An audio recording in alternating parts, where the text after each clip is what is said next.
the first crisis in humanity was not the fall, contrary to what we were made to believe. The first crisis was an identity crisis. And it was that crisis that led to the fall. Because Adam and Eve didn't know who they were. If they knew who they were, when the devil came to them and asked them, what are the things God told you not to do, they won't fall for the bait that he presented to them. That, do you know, if you disobey God, you're going to become this person. And the person the devil was trying to present to them never existed, because they were already like God. And if you look at the game that was played there, it was a game played on their ignorance. And their desire was not a bad thing. They never wanted, that was not their intention. If you look at their desire to be like God, it wasn't something that was like bad or rebellious. It was something desirable. I want to be like God, because that's the only person on the platform that they've seen. They fellowship with him every day, and there's just something about him that they loved, but they didn't take time to ask God, like, how can we be like you? If they had asked that question, God probably would have told them, you're already like me because you came from me. Everything that I am, you are. And we make the same mistake. We go to wrong sources to ask people about who we are instead of going to the right source. And their quest to be like God led them to wandering and exploring things that could make them be like the ideal person they wanted to be in their head. And many people are exploring things that could make them to be like somebody that never existed.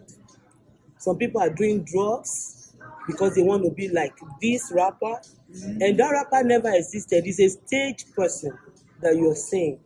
Right. I say to people, like, every office has a person in the office. The office is not the person. So if somebody is a pastor, that person is not a pastor, it's not the pastor. There's a person behind that office. And you need to get to know the person. Some of the people we are trying to tailor our lives after, they don't exist. But a lot of people are killing themselves. They're actually better than these people. What you have is better than the person you're trying to be, your hero, the person that you're trying to be like. What you have is actually of more worth. But because you've not sat down to say, you know what, who am I? And that's my challenge to us today. Because until you discover who you are, until you go on that quest, you're going to be confused. Because everybody has an opinion of who you're supposed to be. If you have 20 people in the room, every of those 20 individuals will have their own different perspective. None will be the same on the most part. Some may look at you and they think, oh, you're supposed to be a lawyer. Some may look at you and think you're supposed to be a journalist. And people will speak different things from you. But until you look at yourself, like I said last week, in the mirror of God, it will be difficult for you to really get to that point of accepting your real you. Well, the reason why it is a problem is because God created us in a way that we are dynamic in terms of what we can do. But what you do is not who you are. But we equate what we do to be who we are. And when we get lost. So when we fail in what we do, we think we are a failure. But what you do is not who you are. I think that should resonate with somebody.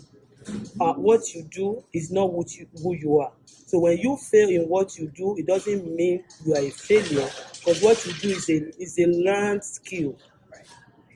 And if you relearn, you can get it again. But you cannot learn to be who you are. Who you are has been ordained by your Creator. And your value is determined by your manufacturer. I kept using the analogy of vehicles, but the value of your car was determined by the manufacturer. Does it make sense? And I spoke about 5 different mirrors that we look at to determine who we are. The mirror of God, which we seldom use, and that's the one that we're supposed to look at. But most time we look at that mirror when we have gotten to the end of the road, when nothing else is working. And then that's when we turn to God. The mirror of the devil, which we don't really need to ask for, he presents it to us every day. You're not good enough. This person is better than you. Put things in your head. The mirror of the society, you don't have to ask for it. Opinion is the cheapest commodity, and everybody has an idea of who you're supposed to be. You don't even need to ask them. The mirror of your parents, and also your own mirror. And I said your mirror is subjective, and we spoke about that in depth. We looked at the mirror of God last week, and today I want to look at the mirror of the society and family. And I really want to share the story of 3 people. There's this guy called Jabez. The mom had a very difficult experience giving back to him. I want to also assume that before the childbirth experience, there were other issues in her life.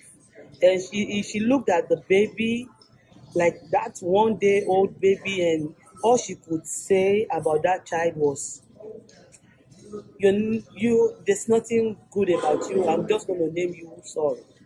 Because that's the meaning of Jabez. Everything about you is sorrowful. Since I got pregnant up till now, it's been one tragic event, and because of that, your name is sorrow. And that was the life of that boy until he grew up to maturity. And if you read the book of 1 Chronicles chapter 4, verse 9, when he got to a point, he realized that no, God can't create anybody to be sorrowful. So I will read that verse, 1 Chronicles 4:9.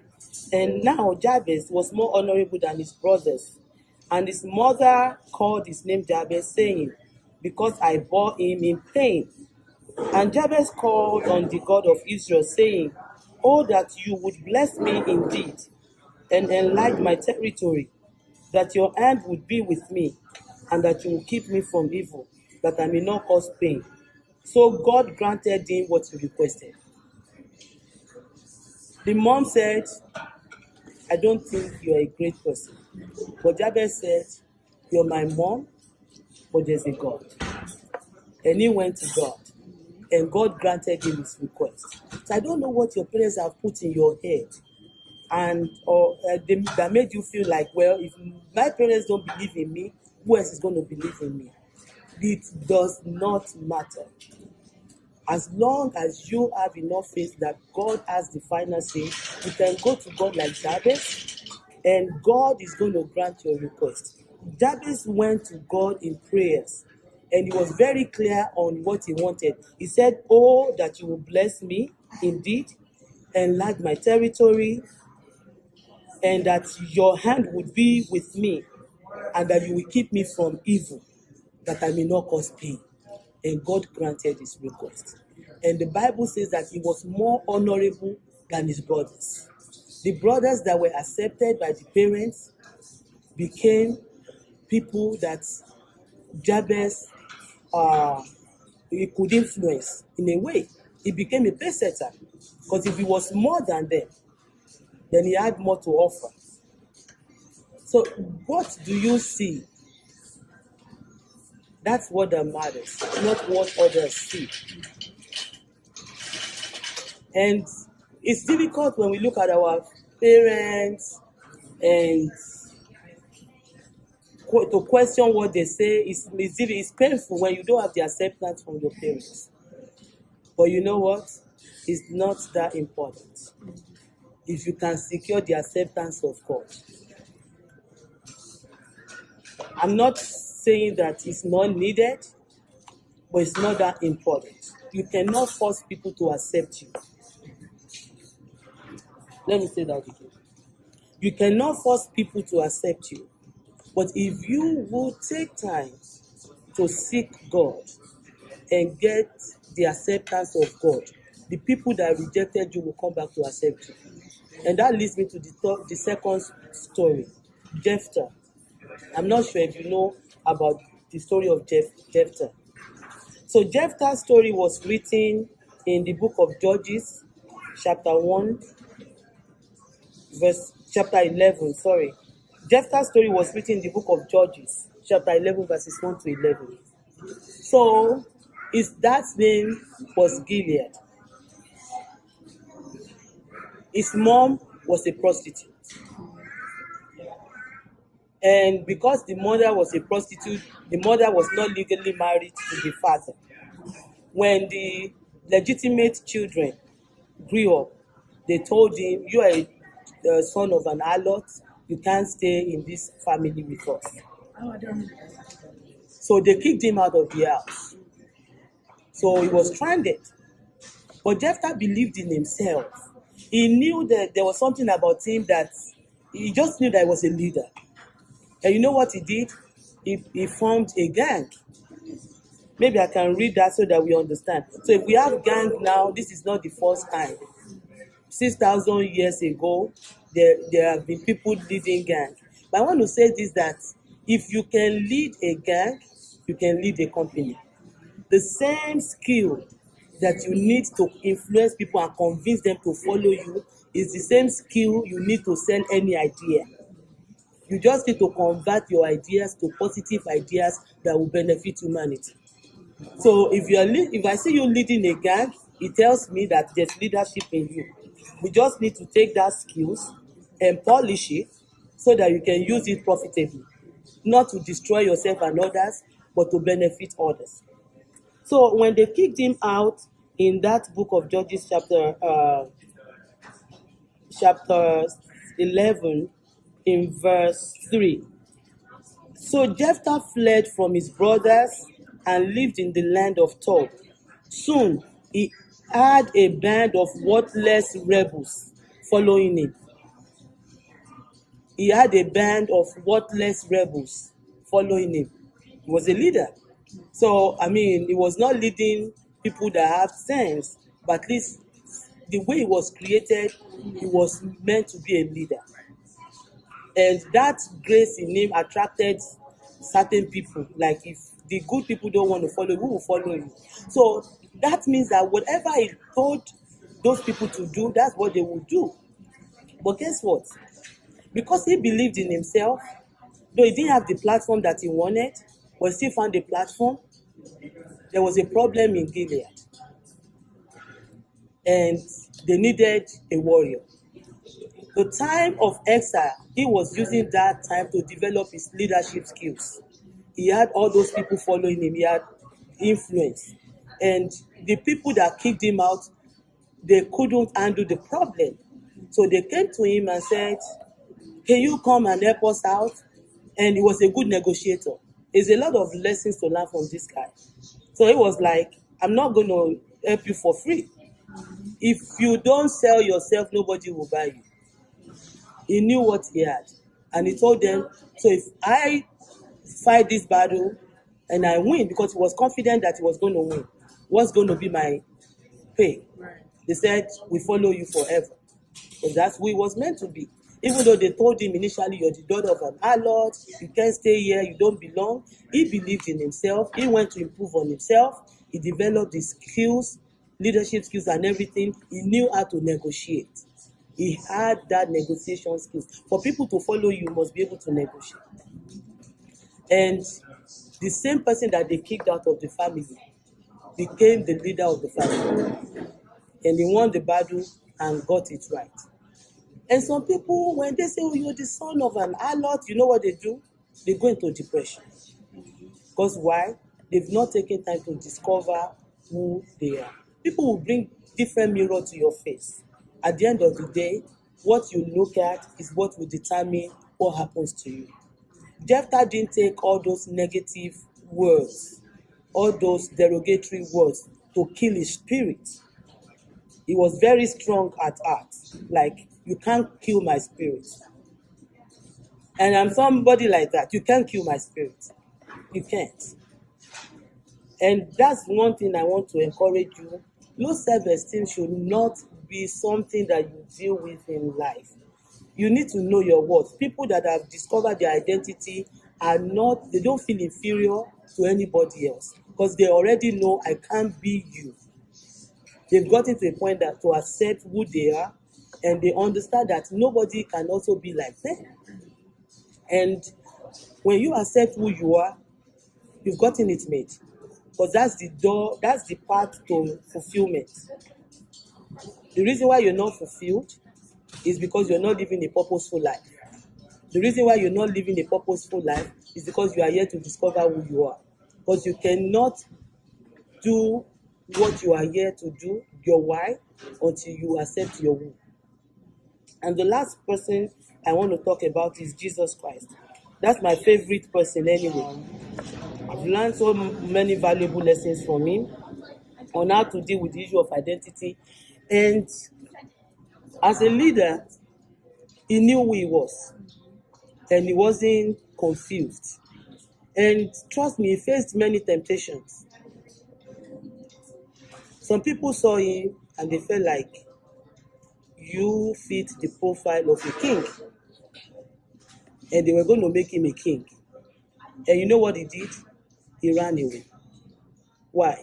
Because he knew if he accepted that offer, he's going to miss his destiny. I'm still talking about the fact that if you don't accept your identity, understand your identity, you're going to miss your purpose. He knew the king position that they were offering him was a political king. And if he accepted that political office of being the king that they were offering him, he will compromise a lot of standard because he had to dance to the tune of the people. Because they made him the king. So they have power to dethrone him. And if he wants to keep his position, he had to do it their way. And his purpose did not allow for that. His purpose did not allow for that. First of all, I was thinking, like when I was preparing this, if I had accepted the offer to become the king, as they wanted him to be, he would not have been able to help the woman that was caught in adultery. Because he would have to do it like Pilate and Herod, do it the way they have to do it, the voice of the people. If he accepted that position, he would not have been able to deliver the woman that was bound by the devil for 18 years because it was on a Sunday. And as a king, you have to follow the rule, otherwise they will dethrone you. If he had accepted that position, he would not have been able to sit and dialogue with the Samaritan woman, because the Jews were not supposed to talk to Samaritans, talk less a woman. And that was who he needed to get the gospel to Samaria. But he knew that accepting that offer was going to mortgage his destiny. But do you know that many of us have accepted offers that are contrary to our destiny? And now we are not fulfilled. We can't give back the offer, and we are frustrated. And that's why my heart yearns for young adults. Before you start signing off your life, you need to know who you are. Maybe I need to say that again. Before you start signing off your life, you need to know who you are. It's not every good offer that is right for you. Good is not the same as right. It may be good, but is it the right thing? Is it right for you? Is it in alignment with your purpose?